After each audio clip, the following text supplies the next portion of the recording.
الحمد لله رب العالمين والصلاة والسلام على رسوله الكريم. اما بعد، السلام عليكم ورحمة الله وبركاته.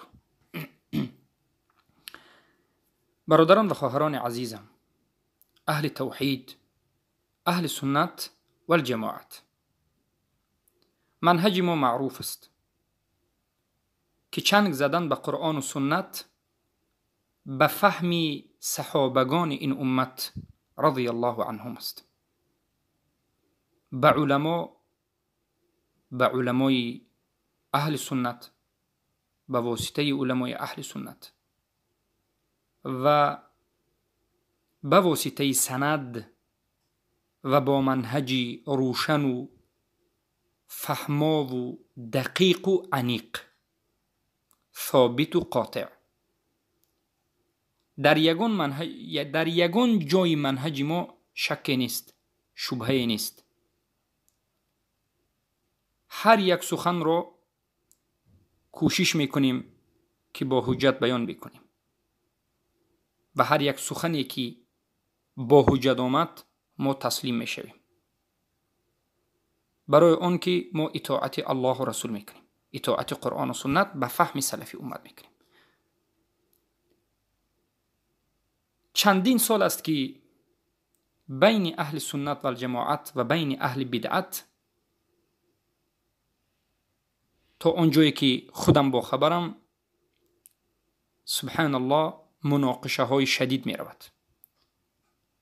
البته از زمانی که رسول الله صلی الله علیه و سلم آمدند، این مناقشه با مشرکین، با منافقین شروع شده بود و این زمان هم هست، برای که الله سبحانه و تعالی خودش خبر داده است و این از سنت الله است سبحانه و تعالی. و جعلنا لكل نبی عدوا شیاطین الانس والجن، به هر یک نبی شیطان از جن و انس وجود دارد. به هر یک عالم در رو برویش شیطان انسی جنی وجود دارد. همیشه حق و باطل به همدیگر می جنگد و الله به همین واسطه اهل حق را می سنجد و اهل باطل را می سنجد که آیا اهل باطل به حق می گردند و آیا اهل حق در حقشان ثابت می مانند، آیا به خاطر الله هست یا نیست و غیره. ما چندین سالها پیش می گفتیم به همه برادران و خواهران که حزب نهضت اسلامی تاجیکستان این یک حزب خائنی است، این یک حزبی که مخالف قرآن و سنت است، حزب دموکراتی است، قرآن و سنت را نمی خواهد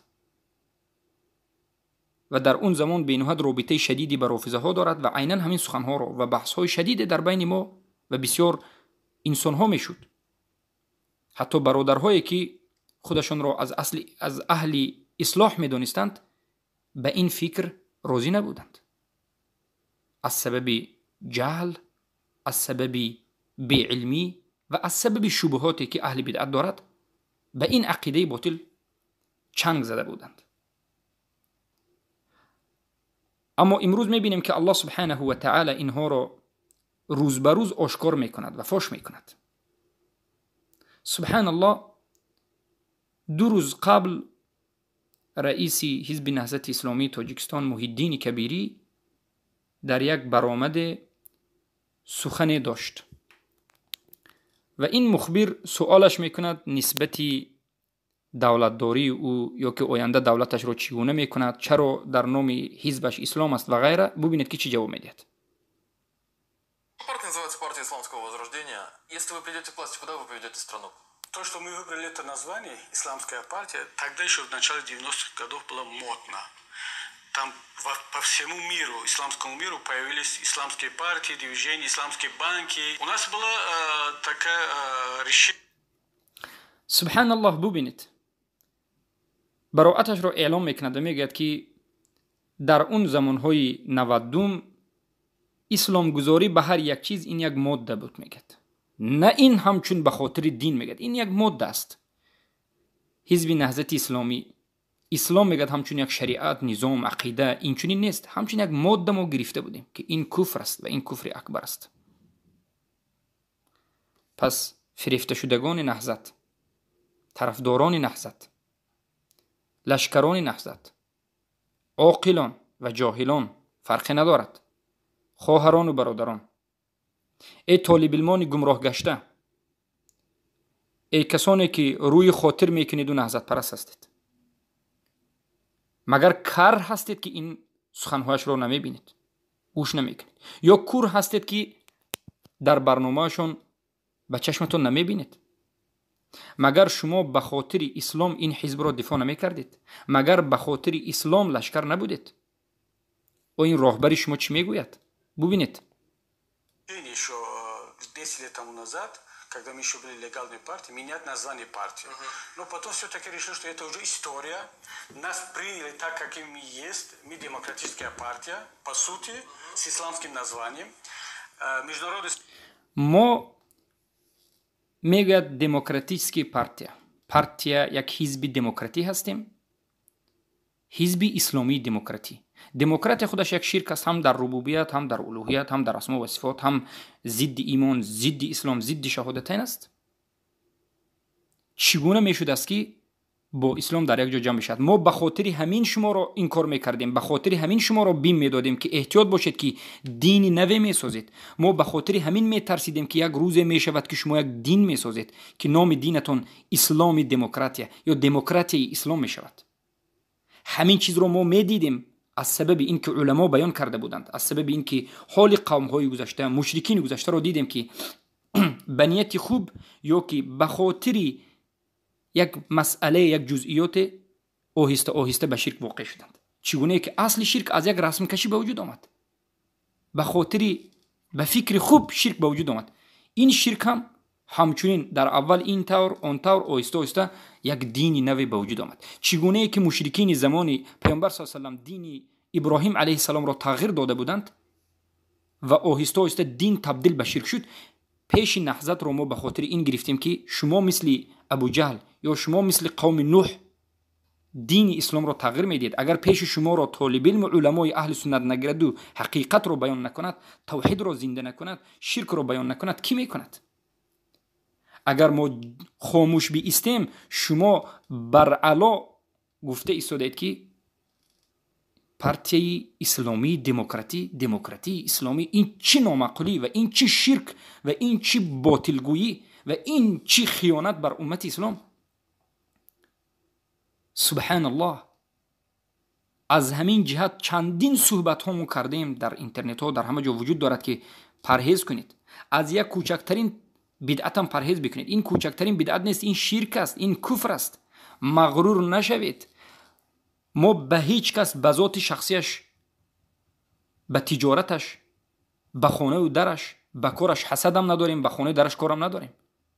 ما میخواهیم که توحید زنده بشود و شرک نابود بشود. ما میگوییم که اعلان دموکراتی کردن، دموکرات ساختن و با دموکرات رفتن این کفر است و کسی که این کار رو میکند کفر است. پس حالا هم شما نفهمیدید؟ ای مغرورین، ای جهلا، در روز قیامت آیا کبیری شما را نجات میدهد؟ والله بالله تالله این سخنهای من به شما حجت است که در روز قیامت الله شاهد باش که من رسانیدم که در روز قیامت هیچ کسی از تو ای پیروانی اهل بدعت و اهل شرک گفته نمیتونی که من نفهمیدم و حجتی و عذری نداری. در دارتموند آشکارا بیان کرد که ما اسلام نمیخواهیم، ما دموکراتی هستیم، ما بیزار هستیم. اهل توحید رو رادیکال نامید. از سال 2010 آشکار اهل توحید رو رادیکال و اهل توحید رو طعنه ها میزند. این طعنه هاش به رسول و به دین میرود، به صحابگان رادیکال میگوید. توحید رو رادیکال گفتن صحابه ها رضی الله عنهم رو گفتن است. بعد از این نوروز رو جشن گرفت و فتوای حلالش را داد که طالب علم های گمراه گشته که الله خارشان بکند، شب و روز دعا میکنیم که الله خارشان کنند، نابود کند، فتوا دادند، راضی شدند، انکار نکردند، سکوت کردند. سکوتشون علامت رضایشان بود. سبحان الله. امروز آمد در 28 ایونی سال 2019 آشکار میگوید که برای این اسلام در نام نهضت اسلام هست که اسلام رو برای این یک ماده، ما اسلام رو همچنین یک دین قبول نکردیم، ماده است. ما چندین بار خواستیم که این رو نابود بکنیم، دیدیم که مردم ما رو همچنین قبول کردن. آخر همتون نام بمونه، یک نام خشک خالی. اما گفت ما دموکراتیا میخوایم. دموکراتیا مگرم حلال کردن حرام الله به مانند شراب و به مانند زنا و به مانند لیواته و به مانند سبحان الله دیگر محرمات الله نیست. از همه بزرگش حلال کردن شرک، حلال کردن جنگیدن به الله، جرأت شجاعت به ضد الله دادن، مگر دموکراتی همین نیست؟ دموکراتی مگر رد دین و رد انبیا و رد احکام الله نیست؟ سبحان الله، مگر این کفر نیست؟ شما یک طالب علم اهل سنت را به یک خطاگی کرده اش چقدر بد میبینید و ردش میکنید اگر خطا کرده باشد، یا که از سبب جهلت و نادانیت یک طالب علم اهل سنت را سخنش را نفهمیده ترکش میکنی. اما یک انسانی که گشته و برگشته در مدت یک سال 1000 بار کفر را اعلان میکنه، چرا براعت اعلان نمیکنی؟ این دلالت میکند که توحید نداری. این دلالت میکند که تو مخلص الله و رسولش نیستی، صادق نیستی. اگر صادق میبودی والله براعتت را اعلان میکردی.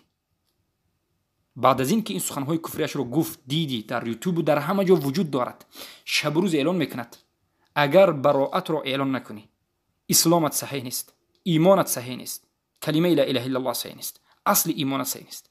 اصل ایمان این براعت است از شرک و مشرکین. سوره تحریم آیه 4 چی میگه؟ ما فقط از شرک دور نشویم بلکه از مشرکین هم دور بشویم. سبحان الله، اسلام معناش همین است، تسلیم شدن به توحیدهای الله، اطاعت کردن الله، پابرجا بودن در اطاعت و عبادت و حکم الله و براعت نمودن و بیزاری جستن از شرک و مشرکین. از شرک و مشرکین باید تو وظیفه داری که براعت اعلام بکنی، به توحید بازگردی. والله وگرنه ایمان و اسلامت در خطر است. Сообщество нас так принял, Европа нас так признает, власть нас признает. Почему нет? Если мы, по сути, демократическая партия, как, например, христиан-демократическая партия в Европе. Поэтому не было тогда необходимости менять название партии. А сейчас такая необходимость, наверное, уже есть, и вопрос опять рассматривается. Но ваш вопрос, куда мы ведем? Да, страну? то есть, может быть, назовите какую-то страну, которая может для вас быть моделью. Я не знаю, Турция, Иран, Пакистан. Раньше, когда меня этот вопрос задавали, я всегда говорю, что, возможно, Турция может быть такой же моделью. При Эрдогане 10 лет тому назад, например. Еще, может быть, малазийский опыт пригодится. Но сейчас я более осторожно отвечаю на этот вопрос, потому что то, что происходит в Турции, это уже не модель или пример для подражания. Я думаю, что у нас должен быть свой пример. Оно где-то ближе к опыту европейских государств, в том числе некоторые моменты из Турции, Малайзии и так далее. Но самое главное, что это должно быть демократическое государство, светское государство. И религия, она должна иметь такой же статус, как, скажем, в Европе. Христианство в Европе или, скажем, в Индии. Все основные религии Индии, они очень толерантно сосуществуют. Жизнь в Европе меняет, влияет? پس ببینید این سخنها رو ببینید و گوش بکنید و به معنایش درک بکنید و از علما همین سخنش رو سوال بکنید. ببینید که این چی است؟ مگر همین براعت کردن از اسلام نیست؟ مگر همین کفر و شرک نیست؟ پس حکمهای الله و رسولش کجا شد؟ شریعت اسلام کجا شد؟ این همه مردم مسلمان ها را فریب دادن کجا شد که در آخر دولت را اروپایی بکند؟ دولت را میگه اروپایی میکنیم مثل اروپا که یعنی آزادی است، همه آزاد است، لیواتی و مردبازها آزاد است، زیناها آزاد است، تمام محرمات آزاد است، بسک خانه دارشوی آزاد است، مسجد هم آزاد است. دیگر بعضی از یعنی مسائل رو میگه شاید از ترکیه و از دیگرش بگیریم، همش از هم دیگرش بدتر است. ما میدونستیم که عاقبت این عقیده باطل همین است، برای اینکه عقیده اینا از همون اولش غلط بود.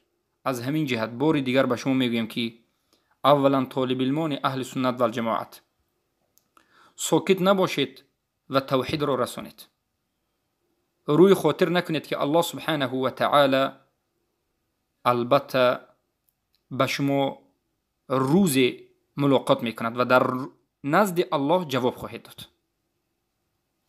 دوما اگر صحبت کرده نتوانید، به اهل توحید چنگ نزنید، به اهل توحید سنگ نزنید، به اهل توحید هجوم نکنید. شما به اهل شرک و به اهل کفر که هجوم کرده و سنت رو، قرآن رو دفاع کرده نمیتوانید، به اهل توحید چنگ نزنید. فتوای محمد بن عبدالوهاب و علمای نجد رو باید بیارید که میگویند هر کسی که از نام طاغوت، از طرف طاغوت مجادله میکند، اونها رو، طاغوت رو دفاع میکند و به اهل توحید میجنگد، این مرتد است.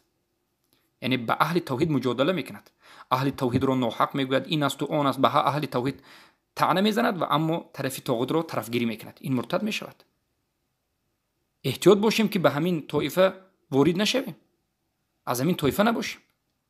و برادران و خواهرانی که اهل یعنی علم نیستند و طالب علم نیستند، به هر یک فریفته شدگان پیروی نکنند. به طالب علمان اهل سنت و جماعت گوش بکنید، به علمای اهل سنت و جماعت گوش بکنید و دین خود، ایمان خود، توحید خود، اسلام خود را، کلمه لا اله الا الله خود را حفظ بکنید و توحید را بیاموزید و مسلمان واقعی باشید و از این چنین شرک و مشرکین براءت را اعلام بکنید. اعلان براءت در اینجا فرض عین است. هر یک کس باید بگوید که من از این حزب، از این راهبرش و از این شرکش که دموکراتی کنی هست و ضد قانون الله رسول است و احکام الله رسول است بیزار است.